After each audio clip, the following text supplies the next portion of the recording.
Hey guys, how's it going? We're back with another. Hopefully, this microphone doesn't fall. It's not threaded correctly. Hopefully, it's not going to tweak out. Anyway, we're here with a video. This video is Pixar is in big trouble. I'm curious about this. I'm really curious about this because I feel like all movie studios, maybe not all, but a bunch of movie studios, especially the ones directed at kids, animated ones, are falling off and in major trouble. And I have not seen this video, I haven't seen this video, but I haven't seen this movie. But I'll be honest, anything that's been getting pushed out animated wise, I just haven't even had a desire to go see. Zootopia 2 might be the only one I'm interested in going to see. But even that, I don't think it's actually going to get me off the couch. But I'm curious what they have to say here, what this guy has to say. So we're going to give it a watch. Let's check it out. Welcome. So today I want to talk about an interesting topic that I saw recently. Video will be linked in the description below as well, by the way. Pixar just released a new movie called Elio. Is that how you say it? I don't know. But this movie here is making headlines not because of how good it is, but because it had the worst box office opening ever for a Pixar film. So naturally, as an artist, I'm very interested in the animation industry and what's going on here. So I wanted to dive into this a little bit more. Now, one of the consensus here is that it's a marketing related issue, and I would partially agree with this because I personally didn't see one single ad. Someone said didn't even know it was out. Did you guys see an ad for this? I did. I saw quite a few ads for this movie, actually. But I will say, I feel like that's been happening with a lot of movies over the last year. They just drop out of nowhere, and I'm like, wait, that's out? That happened. Yeah, that's happened a few times for me. But I'm curious, did you guys see an ad for this movie? Because I definitely did. There's the marketing, but like I said, but maybe I pay more attention part to of like it. And here's search where it the out. tea gets a little bit warmer. This movie looks like it was made for Disney Plus, and can Pixar stop using whatever this animation is? Which is, of course, in reference to the character design and art style used in this movie. Someone said Nemo, WALL-E, Toy Story, and Brave all resonated with all audiences because they were more mature in their storytelling and the design. Not for real, I'm so tired of this bean mouth shit. Tired of bean mouth, Play-Doh, Gumby body animation, regardless of what story is told. What the F happened to Pixar's art style, bro? People are tired of this art style. It's lazy, ugly, and devoid of cultural differences between humans. Someone said, I'm so glad this PowerPoint art style will end. I didn't really feel strongly about this. Hearing people that upset about this art style is kind of interesting to me. I will say it does feel low tier. Like, it doesn't feel super amazing if you bring it to my attention and ask me. But I'm not. This movie, zero sauce. This was a really funny response to the original post that just says Grubhub perks give you deals on the food you love, which is in reference to a very ugly Grubhub ad, which is titled Delivery Dance, and you can find it on YouTube. Now, funny enough, that aired in 2020, and it just so happens that Pixar started doing this type of style after 2020. Maybe they're copying Grubhub. I don't. Here's a response to that saying, I hate the Steven Universe type style, and on the left you see 3 movies, Elio, Luca, and Turning Red. And honestly, yeah, they do have a very similar type of art style that I personally do not find appealing either. But on the contrary, I do think it looks pretty good in the 2D animation form. Heck no. I think the 2D 100% looks worse. The 2D 100% looks worse. But it doesn't mean that the other one isn't bad. Animation form. The art style is buns. Somebody said, don't even think actually advertising this film would have saved it. The kind of deals that make you boogie. And there's a little clip from the Grubhub ad that people are comparing this movie style to. He looks like he'd fit perfectly in a modern Pixar movie, and I don't know if I should be saddened or humored or both. 100%. If you put that in front of me, I would have guessed that was an AI image, AI generated animated image, or I would have guessed it was like a new Disney Pixar something. Fact. Someone said, stop hating on the bean mouth. We love the bean mouth. But you know, the problem with that is I think a lot of these bean mouth characters really work because they Why does bean mouth sound like a derogatory term for somebody? Like, I feel like getting in trouble for saying that. 2D animations. And you probably see this with live action Disney remakes too, but with 2D animations, you can get away with more. Okay. Don't even get me started on live action remakes. It's garbage. Fun and quirky and spontaneous feeling character designs and story arcs. And that's a big reason why these types of designs really work in 2D animation. But of course, at this point, I thought to myself, this is Twitter, and people on Twitter are probably going to just complain about anything and everything. So I have ventured to some of the other cesspools of the internet where people like to discuss these topics, and behold, more of the same complaints. Tip for Pixar: stop using the same art style. Their style is just boring now. It worked in the 2010s, but now we have Spider-Verse and Puss in Boots. I don't think Pixar is used to competition. They got too Okay, fair. Spider-Verse is like a whole different kind of animation, and I do vibe with it for the most part. Like Mitchell's versus the Machines. Puss in Boots, I guess I can't think of what animation that would be considered, but I do. Puss in Boots was really good. comfortable. Fair. I think even with marketing, people just wouldn't care for this movie. So Yeah. because I'm nosy and I That's like fair. to go down these rabbit holes and get all up in other people's business, I went and researched the history of all Pixar movies from their very first Dang. film, which is Toy Story, released in 1995. Interesting. First of all, that is insane. I can't believe it's been 30 years. That's wild. Don't talk about it. Don't talk But about here's it. the thing, from that very first release, Pixar has always been a 3D animation studio. And for 22 years, all the way from 1995 to 2017, from Toy Story to Coco, I don't think anybody ever complained about Pixar being a 3D animation studio and doing 3D animation styles. Now, That's I'm fair. of the firm belief that the reason we didn't complain about their 3D animation style is because they had genuinely good character designs. Every film was unique. Every character's design was iconic. Think Mike I don't think it had anything to do with the animation. I really don't. I don't think it had anything to do with the animation. I think it had to do with the ideas and the storytelling. Wazowski from Monsters Inc. And Lightning I McQueen think there's also a bigger thing at play here culturally, but we'll get to from that Cars. once we watch more. Picture Maybe the he'll cover characters talk from about it. Finding Nemo, from The Incredibles, and Wall-E. How could you ever forget about Wall-E? These characters were designed so differently from each other, and they were so iconic in their appearance. I think people are complaining yeah. about the art style, Yes and not no. exactly The because art it's style an was art still style that similar, they've always used for the last they were 30 years, different. but because it's actually genuinely gotten worse. They've lost the sauce. Just look at the movie Coco, for example, which I adore, Whoa. and it came out in 2017. They were so expressive, so animated, and their visual design actually directly reflects the culture of the characters. I personally thought Coco was a fantastic movie, and then from that point on, from 2020 onwards, no pun intended, Pixar gave us the movie Onward. They gave us Soul, they gave us Turning Red, Lightyear, Elemental, and Inside Out 2. And now What actually, beyond animation style, what ties all those movies together? There was cultural controversy around probably each one of them that I think people are just sick of these stories. Like, I don't think Onward necessarily was negatively affected by this cultural thing. I think it was the fact that this movie was very obscure idea. The idea behind Onward is your target market is very small. You can't get so big and think everything I make, everybody's going to come see. No, they're still going to look at the synopsis and be like, is this for me? Is this not for me? Soul. But then when you go to one like Soul, I never saw this one. I don't really know that much Turning about Red. it. But Turning Red, huge cultural controversy, whether or not this was appropriate for the age group that it was intended for, right? And now we're seeing the shift in society. There's been this liberal leftist movement in society, woke movement in society, that the people behind these movies are starting to interject into things, and society is getting sick of it. Lightyear, same thing. Elemental, I'm not sure about. Inside Out 2, I know, dealing with the anxiety portion. It's like, are we not sick of these crappy storylines? Like, give us good stories. Because if you go back to the list, like, Cars, generational idea and storyline. Ratatouille, unbelievable. Wall-E, great. Up, touching. All these different things. Even sequels were good. I just tried to scroll up as if it's going to let me see the rest of the list. But some of these movies, like, they're just beautiful premises, stories. And I agree that some of the animation, as far as the uniqueness of characters, is in part to play. But I don't think it's the biggest moving point. I don't think it's the biggest moving point for any of these things. I think it's more of a cultural shift, and now these things are not as popular. It's the same thing with superhero movies these days. Like, superhero movies, I think culture and society is getting sick of 12 million superhero movies a year. Give it a break.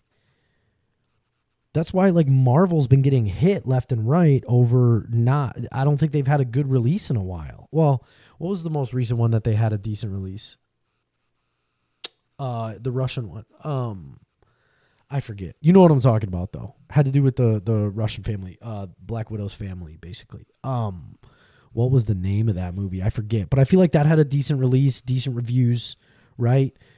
But then the most recent one, again, cultural, sick and tired of the leftist agenda, wokeness, which then has bred into anything that comes out animated, I'm immediately turned off to it because I'm thinking it's just going to be some woke agenda thing. Recent style that people are complaining about nowadays began with Luca in 2021, and they kept it going with Turning Red in 2022. And this specific style is what people are responding really negatively to. And I can't blame people for feeling this way, because when I saw the trailers for Luca, for Turning Red, and for Elio, I was just completely not enticed. Someone said, I know it's a kid's movie, but man, even by those standards, it looks too babyish animation wise. The animation looks unappealing, and unappealing is the perfect word for it, because visually there is just nothing there for us to latch onto, especially as adults. And one could argue that this is supposed to be a kids movie, so why do we care about it? But what I've noticed, especially with animated films, is that a really good classic animation doesn't just entertain kids, it also makes parents want to take their kids so they have an excuse to see. High tier. Bug's Life is a great movie, but also I want to bring up something, the cultural shift, and like what he's talking about, that there's movies that are directed at kids, but then those movies also play to the adults. And I think one of the best examples of this was Wild Robot. I thought Wild Robot was a phenomenal movie. I remember I watched it with my daughter thinking, this isn't even for her. This feels like it's for parents, but then the animation and the fun things going on are for the kids. Like, ooh, like that part's for the kids, but the dialogue and the story is for the parents. And so I wouldn't say it's like the best animated movie of all time. No, but I think it was a quality one, and the animation of that movie was great. And I guess this guy being an artist, like as he says, artist rant, I could see why he's focusing so much on the reviews that discuss the animation. And I agree. I think this animation sucks. But it's not what keeps me from seeing these movies.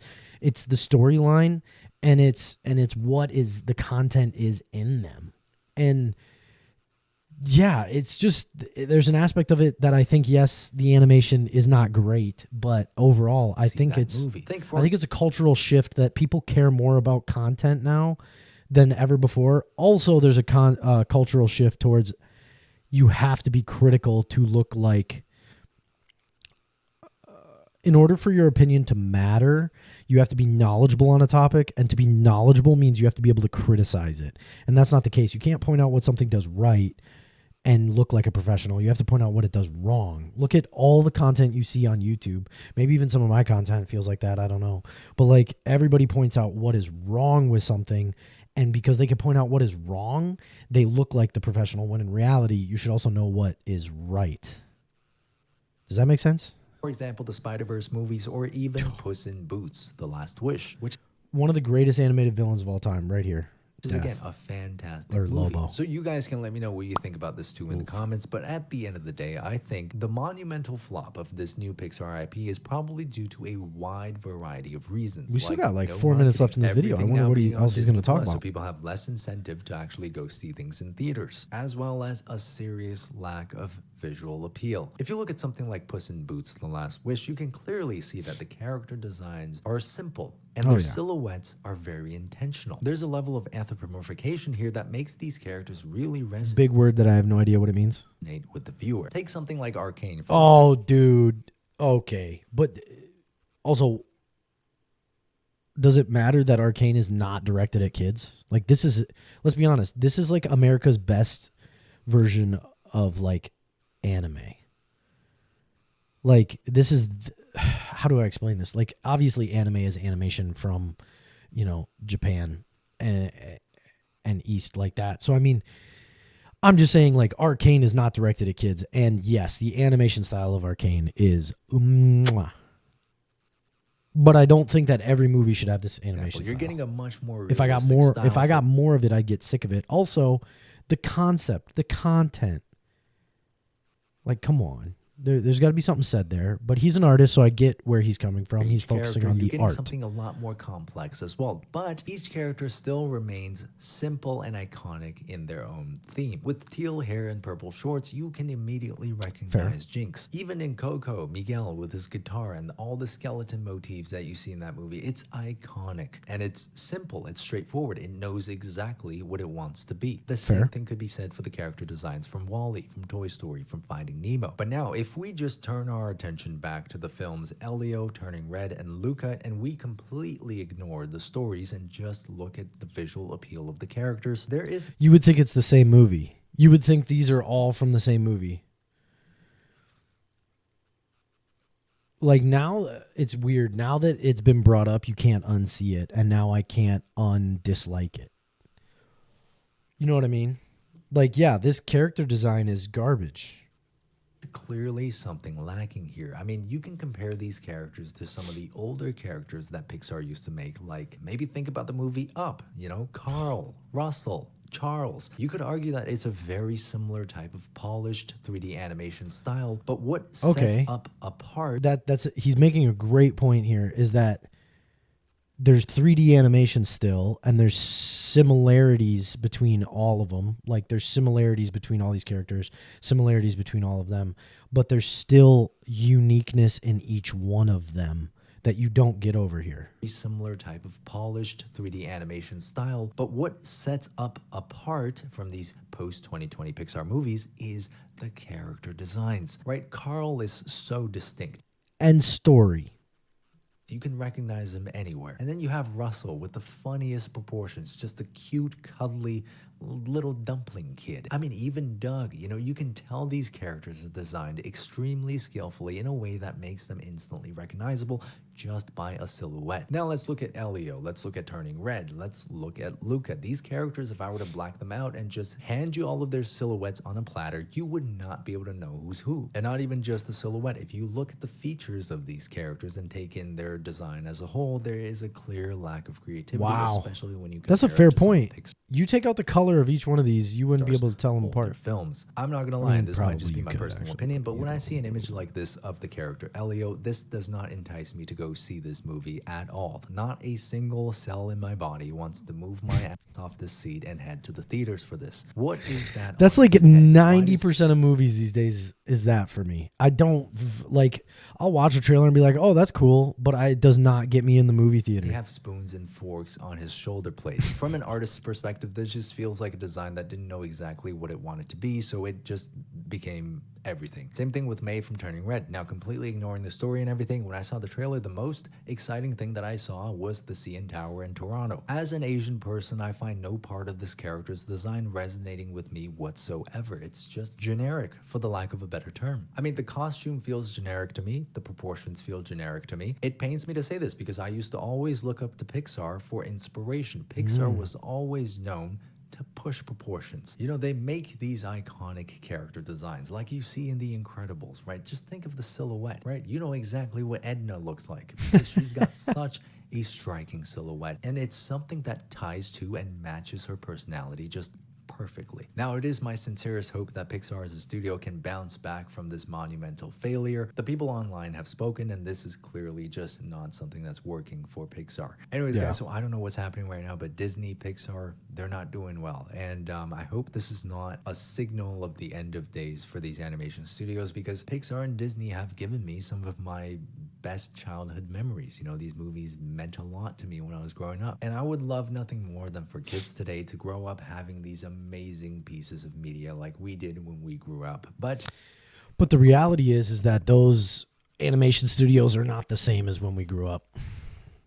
That's just reality.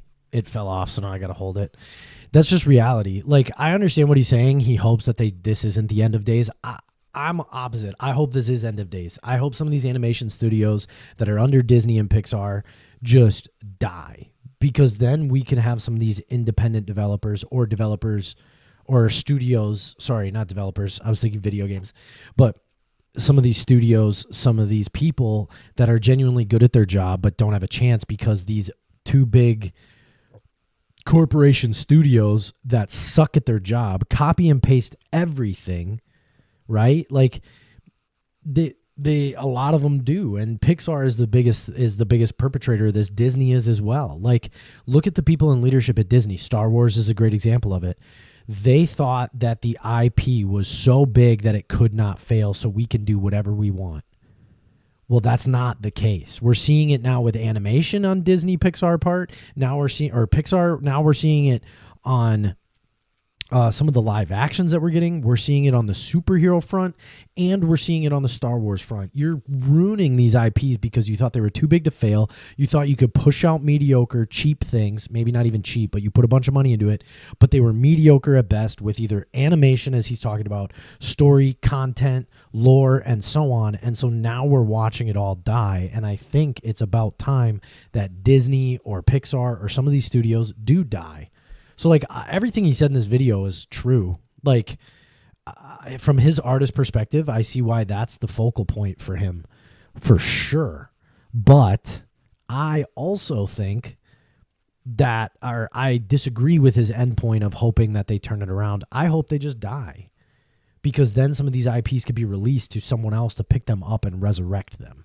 Now, if some of them die, they die. Like, that's just the way that it is. But I don't think that these studios have a chance anymore. I really don't. I think they're all too bad. And now, instead of like, because when these studios started to do this and there was a negative response from viewers, I think that there was a opportunity there to be humble and fix the problem. But just like anybody in life, when we are faced with, like, we did something wrong, we have an opportunity to be humble and fix it, ignore it, or get embittered. And I think they ignored it for a while. Then now they've become bitter. And so now they just clench and they don't let go because they're so bitter over the audience's response. You see this when directors, when actors and actresses, when these people come out and say, well, it's just the mob coming after us. And they have these bitter, snarky responses, rather than, hey, let's learn from this and see that our content actually sucks and get better, right? Like me, I need to realize my content sucks and get better, right? As the comments will let me know. Which reminds me, please comment down below. Appreciate you guys. Like, subscribe. Love you. God bless.